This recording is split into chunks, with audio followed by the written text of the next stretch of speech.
Hi everyone, welcome back to Deeper Roots. It's been a bit, but we've gotten busy here at church after the new year. We're finally back with some new episodes coming out over the next few weeks, but today we wanted to talk about the topic of love and friendship. Valentine's Day had just passed a couple days ago, and we wanted to talk about what it means to us, and also what it should mean to us as Christians. One of the things that Christ wanted us to do was to love each other, but how does the world define that love today? And how can we maintain Christ's example of love as Christians? Do you have a question or a topic? We'd love to talk about it. Submit it to www.ibbvn.org/deeperroots so you can be a part of the next episode. Also, catch the rest of our episodes and also the other streaming platforms that we're on. Thank you for joining us here on Deeper Roots. Let's get to the conversation.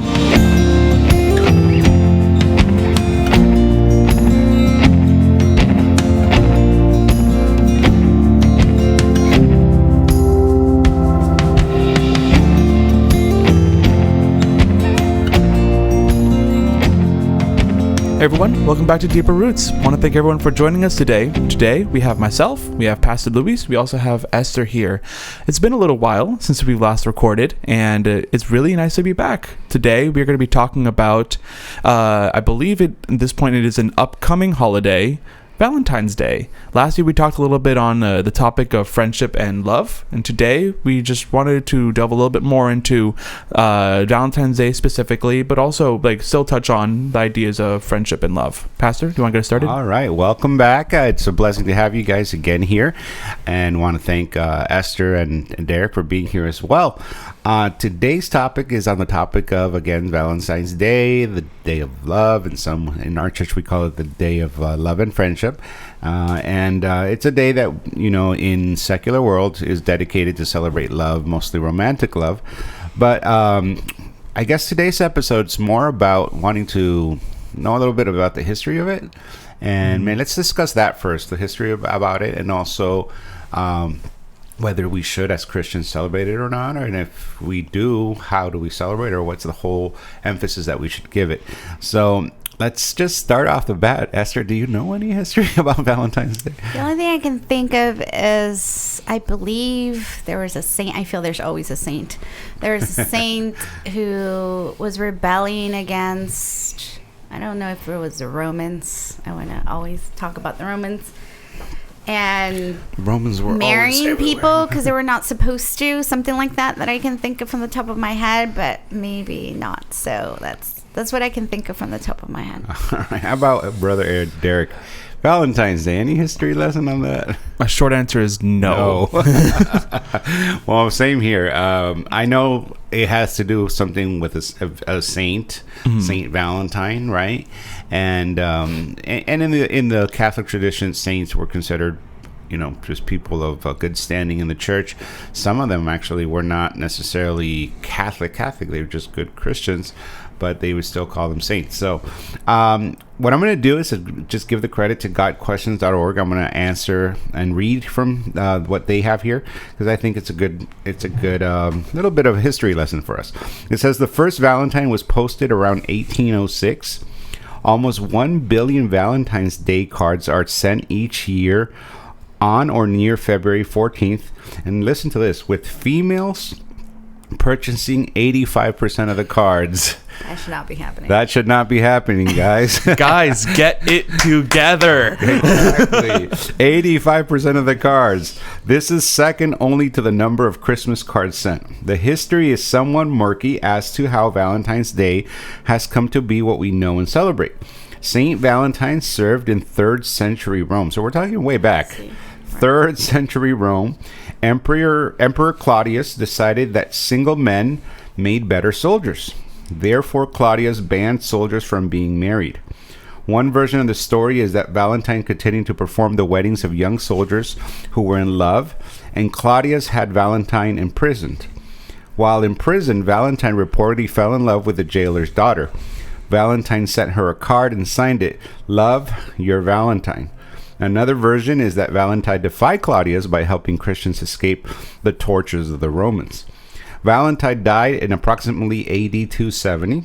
Others claim the church may have decided to celebrate in mid-February to Christianize the pagan Roman celebration Lupercalia. The first Valentine set in the United States was in the 1840s by Esther Haugdalt.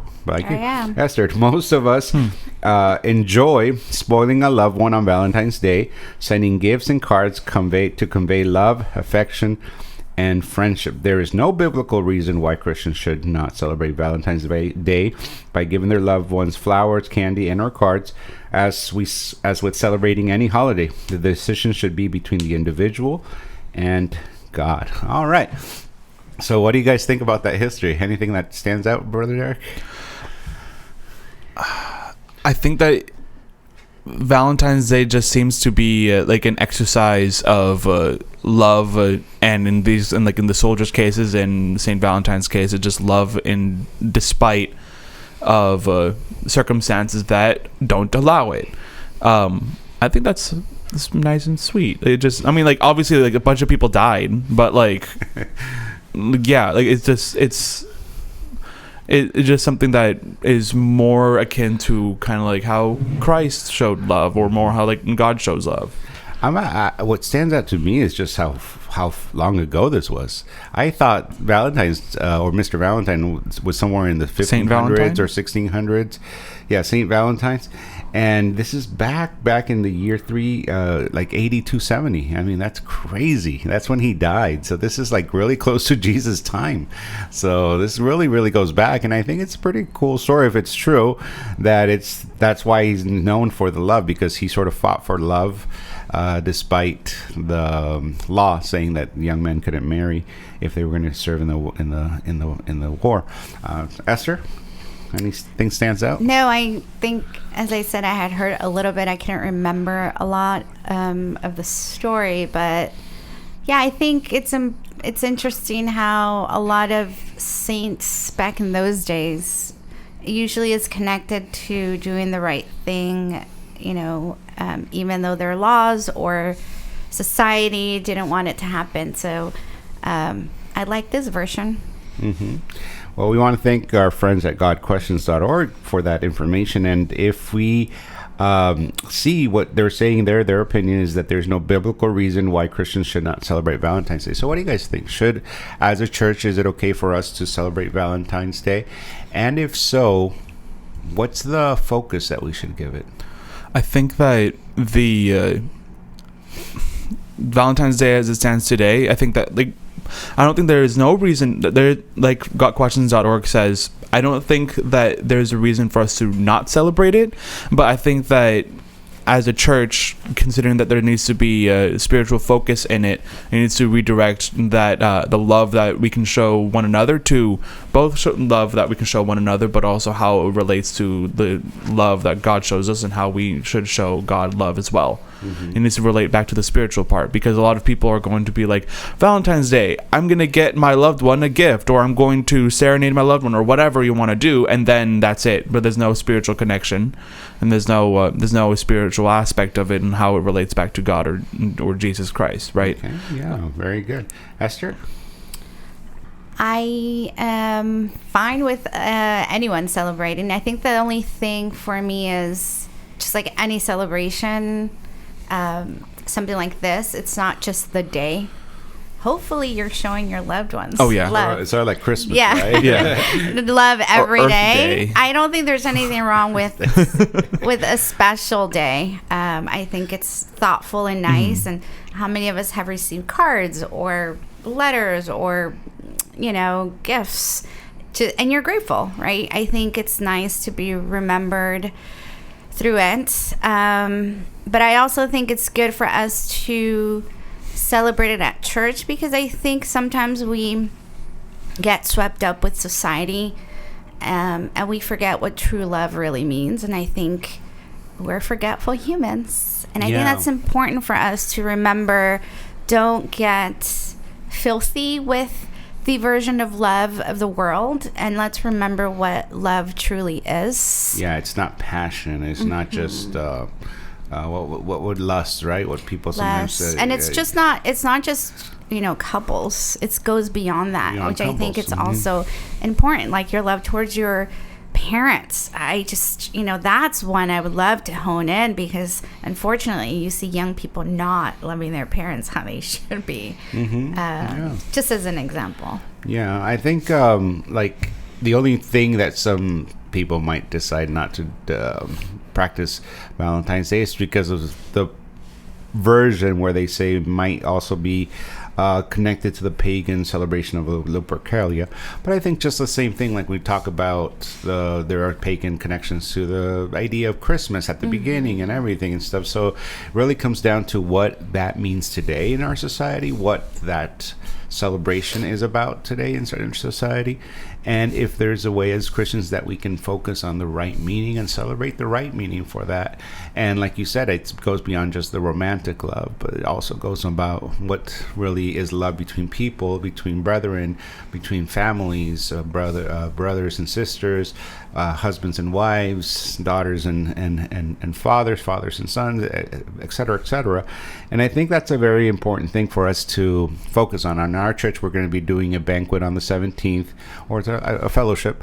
And the whole idea behind it is just to celebrate the love of God, right? Because sometimes we forget, okay, we're celebrating love, my mom and whatever, with my brother, my loved one. But we forget where that love comes from. And it's like the Bible says, we love him because he first loved us. And then it says if we don't love our brethren, it's because God is not in us, right? So it's very important to also remember and celebrate the person who is love, which is God himself. So when it comes to, how about the commercialization of it, though?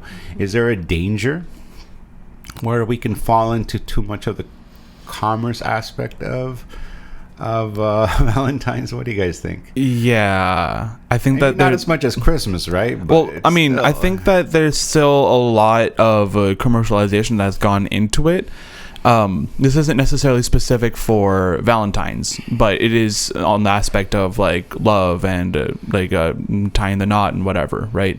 A lot of I was just watching I guess like a YouTube short, but it was just like some guy interviewing another person, a girl, and he was just saying like how much should a guy pay for a wedding ring, and she said like, oh, easy, 10 grand. Like what? 10 grand? Like, is it like now, like obviously this is probably like the wrong side of the YouTube shorts algorithm or whatever, but it's just a little testament to how much people might believe love is worth monetarily. And you like, if you really are showing love, you can't represent that monetarily. There isn't a price to that, and it's one of those things that thankfully, like I believe was taught to me at a young age, where like I would rather have the loves in my life and the pains in my life and all these extra, like these experiences in my own life over like some money, right? Whether it's like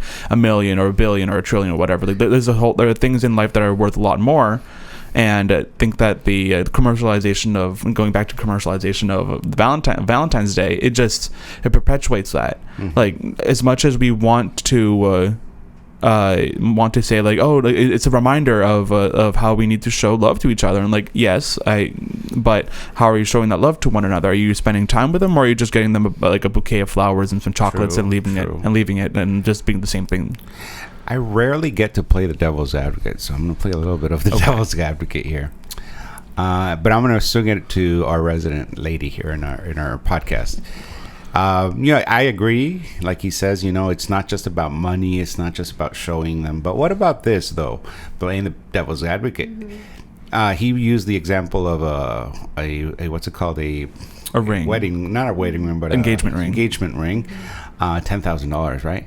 But what if a guy can afford a $10,000 ring because he earns pretty hefty money, yet he only purchases her a $1,000 ring? Is there something wrong in there? I think it's on the person, like the relationship. If I know my loved one well, assuming the girl wanted a really, really nice ring, and maybe she wanted the $5,000, and maybe she didn't want to go all the way to the $10,000. But let's say, and he's just I don't want to spend that much, and he buys her a $1,000 one. Is there anything wrong there? Well, that's what I'm saying. Yeah. I think it depends on your relationship. If it's a person who doesn't care about things, and this wouldn't be my only example, if I see it over and over again in my relationship with him where he doesn't care, that's a red light for me. Yeah, so I think it depends. Now, knowing, girls, even though we like the sparkly and all that, at the end of the day, how people treat you is worth so much more than the sparkly ring. I'm sure there's few outliers in the world, but I personally am more, to me, it's more important the thoughts, the fact that they're committed. Like, that is more important to me than the cost of the ring. And I think the majority of people that believe in the right love, what that God teaches, will also say that. Brother Derek? I agree with Esther, but I also want to take it at, like, so you took it at, like, the girl's perspective. I want to take it at the guy's perspective now. If the guy makes a ton of money and he decides not to get that really expensive ring, I agree, it depends on the relationship, or it depends on the people, right?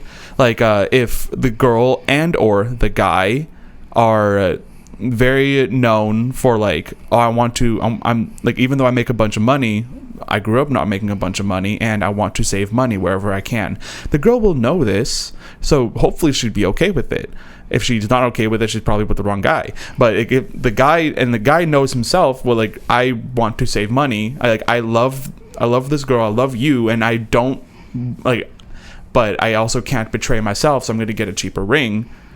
And it's an engagement ring. There's a here and there. But if this guy is just like, I just spent money on a car yesterday, I'm going to buy another car today. Like, if it's like this, like, this guy's a spender and a spender and a spender. Like, I make a bunch of money and, like, I get to do what I want with it. Here's a cheap ring while we're at it. That is another thing where, like, he doesn't care as much as he cares about himself. Exactly. Yeah, and it's you can go both ways on this conversation, because it depends on each person and everything. And I agree with that, especially depending on the relationship, depending also on those things. But then there are cases, like I said, assuming, let's say, like, what comes to mind is like the love languages. The Gary Chapman says about the love languages, and to some people, their love language is gifts. And if, let's say, assume this young lady's love language is gifts, and this young man, and we're also going to assume, has a lot of money, and he doesn't seem to have much of a filter on spending on other things like his car and whatever, right? But then he comes to this point where he doesn't really buy her a nice, expensive ring. I think the thing that comes to mind, and that's why I brought it up, was the whole idea biblical idea in the Bible, where it says, that the Pharisees gave out of what was left over, while the lady came, the widow, she gave all she had. She gave all she had, right? Because she loved God that much. And it's really not so much about how much you give, or it's about how much you give it with. And maybe that's according to your means. I mean, because sometimes, and that's good for the ladies also listening, because, you might be with a young man whose means is not that great, but he goes out of his way to buy you a $1,000 ring, which for him might be really hard to do because of his means, and that's probably worth more than if a guy earns 10 times more than that dude and buys her a ring for just $1,000, or $5,000, whatever it is, just it's really the heart behind it, the effort, the sacrifice. And like you said, that translates not just into money, that translates into time, that translates into attention, the little things that come in relationships. Any comments before I twist it around now? No, I just wanted, is it almost completely irrelevant, but like I'm just very glad that my mom used to be a jeweler, because like she's like when my brother was looking for the engagement ring for his fiance, like my brother went to my mom, and then like they went shopping for like for weeks looking for the right ring, and they picked one out. And then my mom took out like this magnifying glass. I didn't even know she had it. She looked into it, like, the diamond's cracked. and then like Wow. go return it. Like, wait, but we thought that this ring was nice. Like, we have to go return it. It's not a valuable ring. It's not a good ring because like the diamond's cracked or something like that. So they returned it. They got another ring, and it just like they're both much more happy with it. But it just, I don't know. That just came to mind. Wow. Sorry. I did not know that. We have a resident jeweler in our church. If you ever need help, just come to me. I'll direct you to that person. What a blessing. Here's another point of view, not point of view, but another way I want to sort of address this whole Valentine's Day. Now let's address it as single people. I'm a single. I think we're all single in this room. We're all single. Is this day hard on you as a single person sometimes? Can people, whether it's in church, outside of church, or both, sometimes make this day hard on single people? Both of you are looking at me. I looked at her. Yeah, you looked at me and I was waiting for. I'm asking the questions. I can't answer that first. I can answer my experience. My experience at work, I actually have no problem at all. No one says anything. Like, it's not, it's usually a work day and we're working. Mm-hmm. For the most part at church, I don't have that issue. I think people, for the most part, know me. But there's one or two always out there who it's not, and it always depends on the person, I feel, because for the most part, they're not doing it out of like, let me make you feel this. Like, intention. They don't. And then there's some people, there's all type of people at church. And it has happened to me where I know it maybe didn't come from malintention, but it's like the same thing and it gets a little tiring. And that's sometimes when it's a little hard. What's one thing you would want people to know from a single person in our church that you would like them to know as far as how it feels sometimes? When they're annoying. When they're annoying. Okay.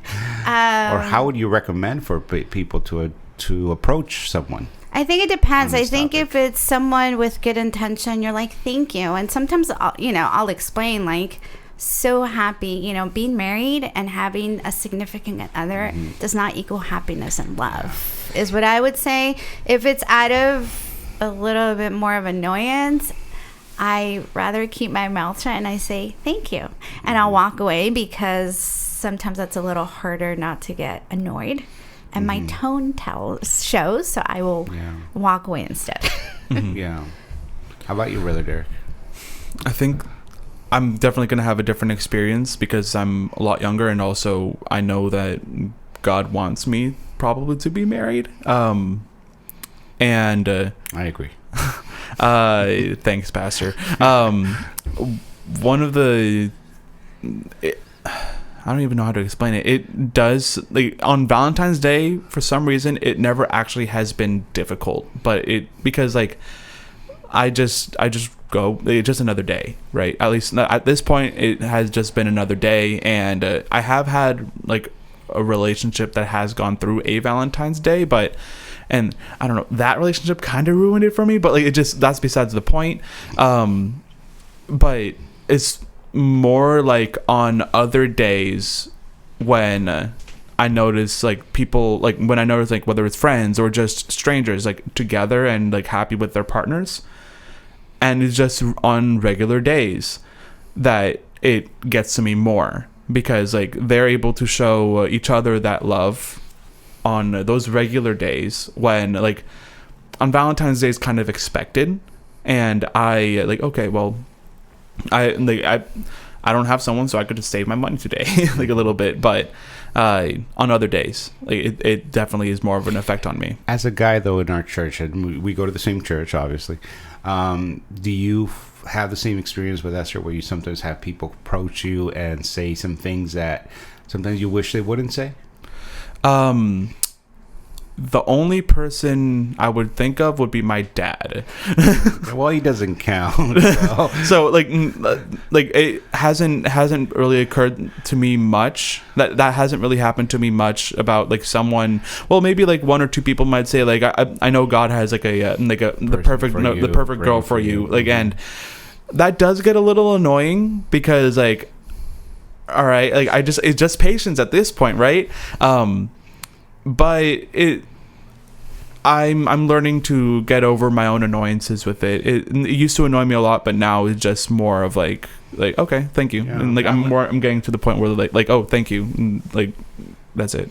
Yeah, I'm curious about it because I wonder if there's a difference how people approach women than guys on this topic, or is it also an age thing as well? Because we're older, you're younger, so maybe people don't expect you to necessarily. Yeah, I think that's a big part of it too. Yeah, like, but with us, you know, we're later on in life, and they're like, oh, but this is the thing. When I share my experience, I think it's not fair for you guys because with me, when I first started the church here, I started working here, there was a lot of comments, but it seems as time has gone by, probably in the last 3 to 4 years, I don't hear any comments at all. And I think that's because of just respect, because people maybe feel it's an off the topic, you know, crossing the line kind of topic, you know, and they'd rather not even talk about it with me. Once in a while they might say in a comment or a joke, you know, but nothing really serious where they come up, Pastor, you know, I'm praying for you, you need to get married, whatever,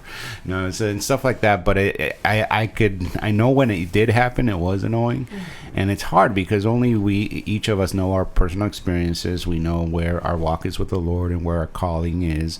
And sometimes people really have a hard time accepting the whole idea that we're not all called to the same thing. And that's hard. So I would say for our listeners, you know, and if you see a single person, you know, pray for them. Definitely pray for them and ask God's will for their lives, whether it is to remain single or whether it is to find that person that God has for them. But don't nag them about it. I don't think that's at all beneficial. I don't think you need to let them know you're praying for them in order to pray for them. Pray for them and pray God's will, not your will, because sometimes we can be, you know, what do they call those? In Jewish society, they call them yentas, where the matchmakers. Matchmakers, okay. And we try to play yentas and matchmakers and everything. I've had so many people try to play matchmaker with me. I know, and it's gotten annoying. And like you said, sometimes the intention might be good, but the result is not. So just have to remember that as well. So let's finish our episode today just reading some scriptures on love. I think it's beautiful to remember what the Bible says. First of all, 1 Corinthians 16:14 says, let all that you do be done in love. It needs to be the motivator behind what we do, as both for God and those towards others. Colossians 3:14, and above all these put on love, which binds everything together in perfect harmony. It's the glue as well. It's not just the motivation, it's the glue that makes everything work together when we do it in love. 1 Corinthians 13 is love is patient and kind. Love does not envy or boast. It is not arrogant or rude. It does not insist on its own way. It is not irritable or resentful. It does not rejoice at wrongdoing, but rejoices with the truth. Love bears all things, believes all things, hopes all things, endures all things. And let's finish with one we all know, John 3:16. For God so loved the world that he gave his only Son, that whoever believes in him should not perish, but have everlasting love. Love exists because of God. So this Valentine's Day, we pray that you celebrate it. However God allows you to celebrate it, whether it is you're a single person and you want to show your love towards your family, towards your loved ones close by, or you do have a romantic person in your life that God has brought into your life, then also show them how special they are to you as well. Whatever God's calling is on your life, live it for him, live it for Christ, and live it in love. That's what the best way we can celebrate Valentine's Day this year. That left you speechless. There you go. I'm trying to I've been trying to think of how do I segue from that to promoting the podcast. I can do it this way. Thank you for listening. We hope that you guys join us next time that we in the next episode. If you love us, a good way to show your love to someone else is to share the podcast with them. If you have a question, we'd love to hear it. If you have a question, we have a website that you can post it on. It's going to be www.ibbvn.org/deeperroots. I think that link might be changing in a couple weeks, maybe. Just like the only change is going to be ibbvn.org/deeper-roots. So listeners, keep that in mind, I guess. But like Deeper Roots and Deeper-Roots is going to, they're going to redirect to the same page. Yeah, I'm going to make it set it that way. Anyway, if you want to submit a question, you can go ahead and do so. There's a form on the webpage. You can just put the question, describe your question a bit. You don't even have to put your name. You don't even have to put your email. It is 100% anonymous and therefore 100% free. You don't need to pay anything. Just submit a question. We want to hear it. We'd love to hear from you, whether it's feedback, it's a question, it's a follow-up, whatever it is, submit it. We'd love to hear from you. Thank you again for joining us this week, and we hope that you'll join us in the next episode. Thank you.